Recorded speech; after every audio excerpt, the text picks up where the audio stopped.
Hello everyone. आज मैं लेकर के आ गई हूँ आप लोगों के लिए एक न्यू ड्रामे की एक्सप्लेनेशन जो कि काफ़ी ज़्यादा दिलचस्प होने वाला है, क्योंकि इस ड्रामे में हेट, लव, रिवेंज सब कुछ आप लोगों को देखने के लिए मिलने वाला है।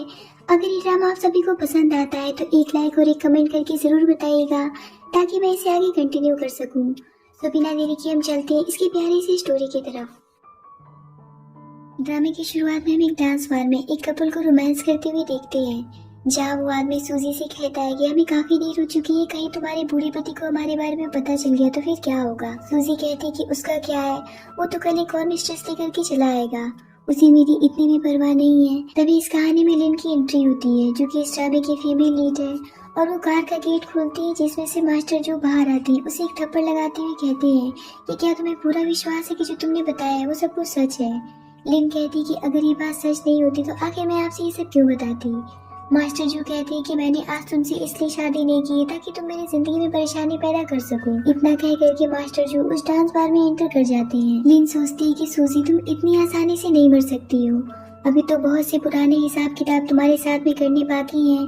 यहाँ पर हमें पता चलता है कि लिन किसी मजबूरी में आकर के एक बूढ़े आदमी से शादी कर चुकी थी, जहाँ अब हम देखते हैं कि जो सूजी तक पहुँच जाता है और उसे गन पॉइंट कर लेता है और सीन शिफ्ट हो जाता है जियांग सिटी पर, जहाँ हमें अखबार के जरिए पता चलता है कि जियांग के सबसे अमीर व्यापारी जो कि अचानक से बीमारी से मृत्यु हो गई। दूसरी तरफ हम लिन को देखते हैं जो कि जू मेंशन पहुंच चुकी थी, लेकिन वहाँ पर सभी यही बातें कर रहे होते कि लिन एक मनहूस औरत है, इसीलिए उससे शादी करती मास्टर की मौत हो गई। लिन जो की फोटो के सामने बैठ करके यही सोच रही होती कि आखिर वास्तव में ऐसा क्या हो गया जो कि अचानक से मास्टर की मौत हो गई, ये तो मैं भी नहीं समझ पा रही हूँ। तभी इस ड्रामे में गवर्नर फैंग की एंट्री होती है, जो कि अपने फादर की मेंशन के सामने उतरता है, जहाँ उनका सवेनिन उनसे कहता है कि सर आपके शौक के कपड़े तैयार हैं। फैंग कहता है कि पैसे ने आज उनकी जान ले ली, इसीलिए उनके लिए सारी विधि करने की कोई भी जरूरत नहीं है। सवेनिन बताता है कि मैंने सुना है कि आपके फादर की नई मिस्ट्रेस बिल्कुल यंग है, साथ ही वो एक चालाक लोमड़ी है जिसने आपके फादर से पैसों के लिए शादी की है। तो फैंग कहता है कि मैं ऐसा कहने पर जरा सा भी संकोच नहीं करूंगा कि ऐसी औरत को तो मौत की घाटी उतार देना चाहिए। इतना कहकर के वो गुस्से से लिन को मारने के लिए उसके रूम में जाता है, पर वो लिन को देख करके पूरी तरीके से शॉक्ड रह जाता है, जहाँ हमें पता चलता है कि लिन तो फैंग की गर्लफ्रेंड थी। इन दोनों ने एक दूसरे से कॉलेज में वादा किया था कि वो पढ़ाई कंप्लीट करके घर पहुंचते ही एक दूसरे से शादी कर लेंगे। फैंग लिन से पूछता है कि क्या तुम ही मेरे फादर की छठवीं मिस्ट्रेस हो, पर इस बात का लिन कोई भी जवाब नहीं देती और वहाँ से जाने लगती है। ये सब देख करके तो फैंग के गुस्से का कोई भी ठिकाना नहीं रहता और वो उसे पकड़ करके कहता है कि आखिर तुमने ऐसा क्यों किया, तुमने मेरे फादर से शादी करने के लिए मुझसे रिश्ता तोड़ दिया था ना।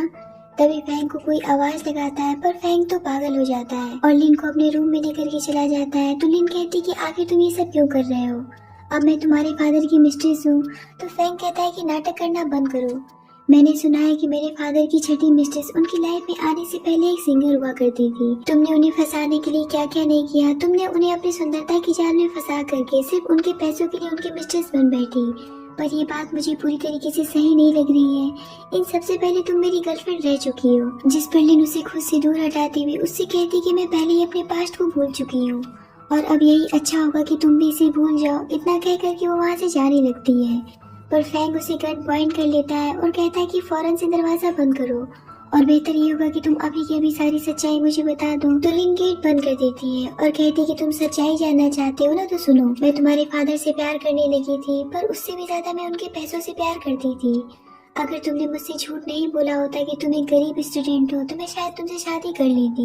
ये सब सुन करके तो फैंग बहुत ही ज्यादा हर्ट होता है, उसका तो दिल ही टूट जाता है। दूसरी तरफ सूजी इन दोनों को रूम में जाते हुए देख चुकी होती है और सोचती कि अच्छा तो तुम फैंग के रूम तक पहुंच गई हो, तुम तो काफी तेज निकली। इधर रूम में फैंग लिन की बात सुन करके काफी फायर हो जाता है और अपनी शर्ट की बटन ओपन करके उसे अपने शरीर पर लगे चोटों के निशान को दिखाते हुए उससे कहता है कि तुम्हें पता है कि जंग में कई बार मैंने मौत को काफी करीब से देखा है, पर मैं बच जाता था। पता है कैसे? जब भी मैं मर रहा होता था तो मेरे जहन में सिर्फ एक ही बात आती थी कि जितना दर्द तुमने मुझे दिया है उससे कहीं ज्यादा दर्द में जब तक मैं तुम्हें नहीं देख लेता तब तक मुझे मरने के बाद भी शांति नहीं मिलेगी। लिन कहती कि पर मैं तो काफी अच्छी जिंदगी गुजार रही हूँ। तो फैंग उसे बेड पर पुल करते हुए कहता है कि अब बस बहुत हुआ, तुम्हारे पास सिर्फ दो ऑप्शन है, या तो मैं तुम्हें जान से मार डालूं या तो फिर। इतना कहकर के वो लिन के साथ में जबरदस्ती किस करने लगता है, जिस पर लिन उसे एक थप्पड़ मारते हुए खुद से दूर करती है और उससे कहती कि तुम एक बेशर्म इंसान हो। चाहे तुम मुझे जान से ही क्यों ना मार डालो, पर आज की बात में मेरे करीब आने की कोशिश भी मत करना। इतना कह कर के वो वहाँ से चली जाती है। फ्रैंक तो समझ ही नहीं पा रहा होता कि आखिर लिन ने उसके साथ में ऐसा क्यों किया। रास्ते में लिन एक लड़की से टकरा जाती है, जिसकी वजह से लिन का पर्स नीचे गिर जाता है। जब तक लिन अपने पर्स से गिरी लॉकेट को उठाती, तब तक अपोजिट साइड से गाड़ी आने लगती है, जो कि इस लॉकेट पर चढ़ने वाली होती है। पर लिन खुद की जान के बिना परवाह किए उस लॉकेट को टूटने से बचा लेती है। जब वो लॉकेट ओपन करती है तो उसमें फैंग और उसकी फोटो होती है। यहाँ हमें पता चलता है कि वो आज भी फैंग से बहुत प्यार करती है। वो उससे कहती है कि मुझे उम्मीद नहीं थी कि मैं तुम्हें कभी देख भी पाऊंगी, पर प्लीज मुझे माफ कर देना, मैं अभी तुम्हें कुछ भी नहीं बता सकती हूँ। मुझे अभी एक बहुत जरूरी काम को अंजाम देना है। दूसरी तरफ सूजी एक आदमी को लिन की जासूसी के लिए उसके पीछे लगा चुकी होती है। वही लिन एक लड़की से मिलती है, जो कि उसे एक फोटो देती है, जो कि उसी रात की होती है जब सूजी किसी और आदमी के साथ में रोमांस कर रही थी। पर उस आदमी का फेस क्लियर नहीं होता है सिवाय उसकी घड़ी की। वो लड़की कहती कि वो बूढ़ा जो कितना कमजोर दिल का इंसान निकला, जो कि अपने दूसरे मिस्ट्रेस को किसी और के साथ में देख करके मर ही गया। अब तुम इस फोटो का यूज करके इसे जो परिवार को दिखा करके सूजी की जिंदगी आसानी से बर्बाद कर सकती हो। लिन कहती कि ये सजा उसके लिए बहुत कम है, जिसमें उसका आशिक भी शामिल है। वो दोनों इतनी आसान सजा डिजर्व नहीं करते हैं। दूसरी तरफ सूजी का आदमी फैंग के हाथ लग जाता है, जिसे वो बहुत बुरी तरीके से मारता है। तो वो आदमी कहता है कि मुझे मिसेस सूजी ने लिन की जासूसी करने के लिए कहा था। फैंग कहता है कि मैं बस इतना जानना चाहता हूँ कि तुम्हें लिन के बारे में क्या क्या पता है। वो आदमी कहता है कि मैं उनके बारे में कुछ भी नहीं जानता हूँ। तो फैंग उससे कहता है कि अगर मुझे पता चला कि तुम झूठ बोल रहे हो तो मैं तुम्हें जान से मार डालूंगा। इतना कह करके वो उसे छोड़ देता है। तभी वहाँ पर लिन आती है और फैंग के हाथों में चोट लगा हुआ देख करके उसे साफ करने लगती है। तो फैंग उसका हाथ पकड़ करके कहता है कि इतनी आधी रात में ऐसे किसी दूसरे आदमी को छूना तुम्हारे लिए ठीक नहीं होगा, मैं तुम्हारा पति नहीं हूँ। तो लिन कहती है कि मुझे नहीं लगता है कि मैंने कोई अपराध किया है, क्योंकि किसी घायल इंसान की मदद करना कोई बुरी बात नहीं है। फैंग उसे अपने करीब खींचते हुए कहता है कि सूजी ने तुम्हारे पीछे अपने आदमी को क्यों भेजा था। लिन कहती कि ये बात तो आपको खुद सूजी से ही जाकर के पूछना चाहिए, ना कि मुझसे। फैंग कहता है कि ज्यादा होशियार बनने की जरूरत नहीं है, मुझे शक है कि तुम मेरी फैमिली के खिलाफ जरूर कोई षड्यंत्र रच रही हो, इसीलिए उन्होंने ऐसा किया होगा। फैंग उसका पर्स चेक करता है तो उसमें से लिन और उसके फादर की फोटो मिलती है, क्योंकि लिन ने उस फोटो को पहले से ही हटा दिया था। फोटो देख करके तो फैंग का पारा हाई हो जाता है और वो कहता है कि क्या जोड़ी है, तुम्हें मेरे फादर की कितनी याद आती है ना। तो लिन कहती कि अपने हाथ में रहो फैंग। इतना कह करके वो वहाँ से जाने लगती है। तो फैंग के सिपाही उसी गन पॉइंट कर लेते हैं। फैंग कहता है कि मैं जल्दी जियांग शहर का न्यू गवर्नर बनने वाला हूँ, तुम्हारी हिम्मत भी कैसी होगी मेरा नाम लेकर के बुलाने की।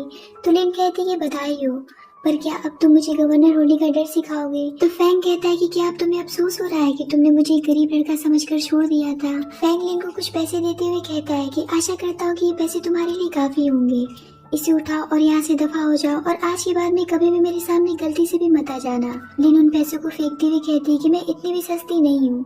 इतना कहकर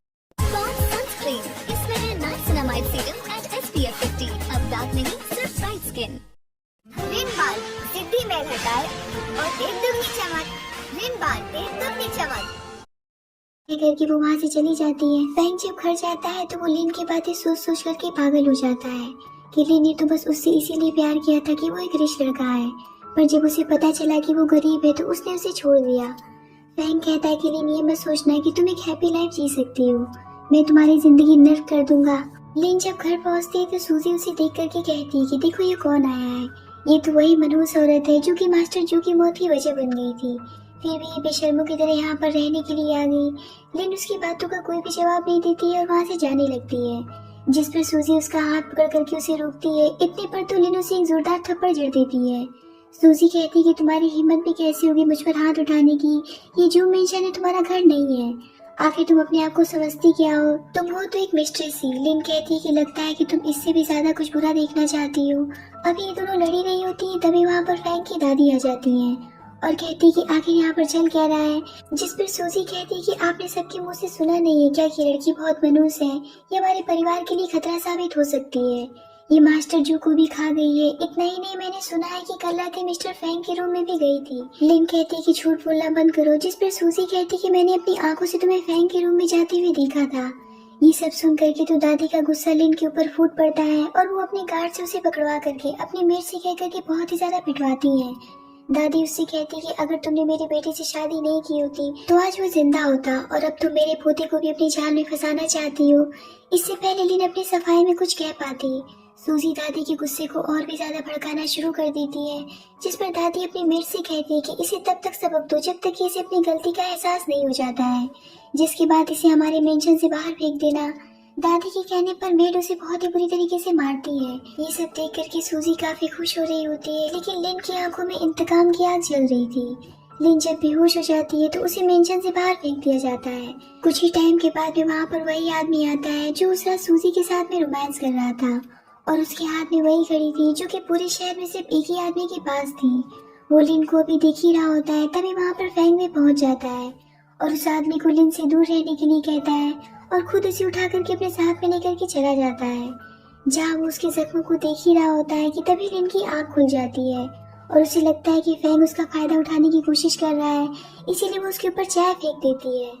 फैंग उससे भी कहता है कि क्या तुम भूल गई हो कि अभी भी मैंने तुम्हारी जान बचाई है, क्या तुम इस तरीके से इसका बदला चुकाओगी? तो लिन कहती कि मैं तुम्हें वार्निंग दे रही हूँ कि मुझसे दूर रहो, मैं तुम्हारे फादर की मिस्ट्रेस हूँ।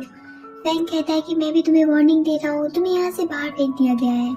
फैंग अपनी शर्ट की बटन ओपन करने लगता है तो लिन को लगता है कि जरूर वो उसके साथ में कुछ गलत करने वाला है। वो उससे कहती है कि मैं तुमसे भीख मांगती हूँ, मेरे साथ में कुछ भी ऐसा मत करना।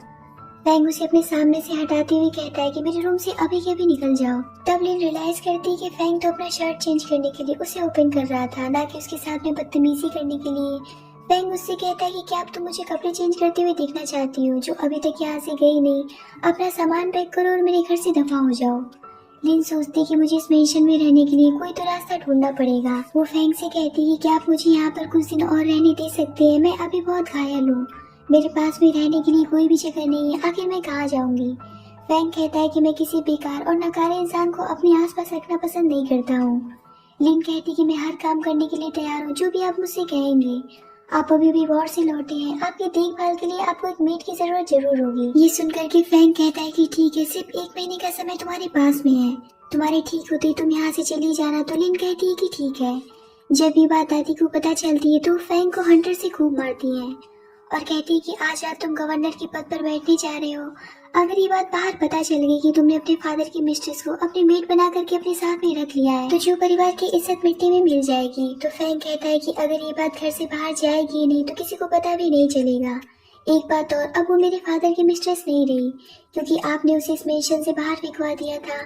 इसके अलावा उसकी शादी मेरे फादर के साथ में हुई ही नहीं थी। ये सब सुन करके तो दादी गुस्से से फायर हो जाती हैं और फैंग की तो शामती आ जाती है। नेक्स्ट सीन में लिन मेड की फॉर्म में फैंग की कार को साफ कर रही होती है। तभी वहाँ पर सूजी आती है और लिन से कहती कि इतनी बेशर्म लड़की तो मैंने आज तक नहीं देखी, जो कि यहाँ रहने के लिए इस हद तक गिर जाएगी। अब जैसा कि तुम मेड हो तो मेरे जूते को साफ करूँ, जिस पर लिन उसे कोई भी जवाब नहीं देती। तो सूजी कहती कि क्या तुम अब भी अपने आप को मिसेज यू समझती हो? वो उसे एक थप्पड़ लगाती हुई कहती कि चलो मेरे जूते साफ करो। अब लिन को मजबूरन उसके जूते साफ करने पड़ते हैं। दूसरी तरफ फैंग का असिस्टेंट उसके घाव पर दवाई लगाते हुए कहता है कि लगता है कि दादी माँ ने आपको कुछ ज्यादा ही मार दिया है। फैंग उससे पूछता है कि सेरेमनी की क्या टाइमिंग है। असिस्टेंट उसे बताता है कि 10:30 बजे। तो फैंग उससे पूछता है कि यहाँ पर कौन से स्टोर में लेडीज के कपड़े सबसे ज्यादा अच्छे मिलते हैं। असिस्टेंट कहता है कि भला हम मर्दों को इसकी क्या जरूरत है। फैंग उसे गुस्से से देखता है तो असिस्टेंट बात को पलट देता है। इधर लिन सूजी की जूती साफी कर रही होती है, तभी वहाँ पर हवा में बंदूक फायर करते हुए फैंग भी पहुँच जाता है और वो लिन से उठने के लिए कहता है, पर लिन को चक्कर आने की वजह से वो गिरने ही वाली होती है, पर फैंग उसे पकड़ लेता है, जहाँ फैंग उसे देखते ही रह जाता है। सूजी फैंग से कहती है, गवर्नर साहब आपने तो मुझे डरा ही दिया था। फैंग लिन से कहता है कि तुम मेरी हो तो तुम सिर्फ मेरे ऑर्डर्स को फॉलो करोगी, ना कि किसी और के कहने पर उसकी जूती साफ करने लग जाओगी। ये बात यहाँ पर सबको अच्छी तरीके से समझ में आ जानी चाहिए। सूजी फैंग से कहती कि जिस लड़की को अपनी इज्जत तक का ख्याल नहीं है, जिसके चेहरे पर इतने सारे कालिक लगे हुए हैं, कहीं आप इसके ऊपर दया करते करते इसके ऊपर फिदा मत हो जाइएगा। फैंग अपने असिस्टेंट से कहता है कि इसे अच्छे से सबक सिखाओ। इतना कहते ही असिस्टेंट सूजी के ऊपर एक बाल्टी पानी फेंक देता है। फैंग कहता है कि तुम्हारे जूते से ज्यादा तुम्हारा मुंह गंदा है, इसीलिए उस पर ध्यान दो। इतना कह करके वो लिन को अपने साथ लेकर के चला जाता है, जिस पर सूजी को तो आग ही लग जाती है। और इसी के साथ में इस पार्ट की ही पर एंडिंग होती है।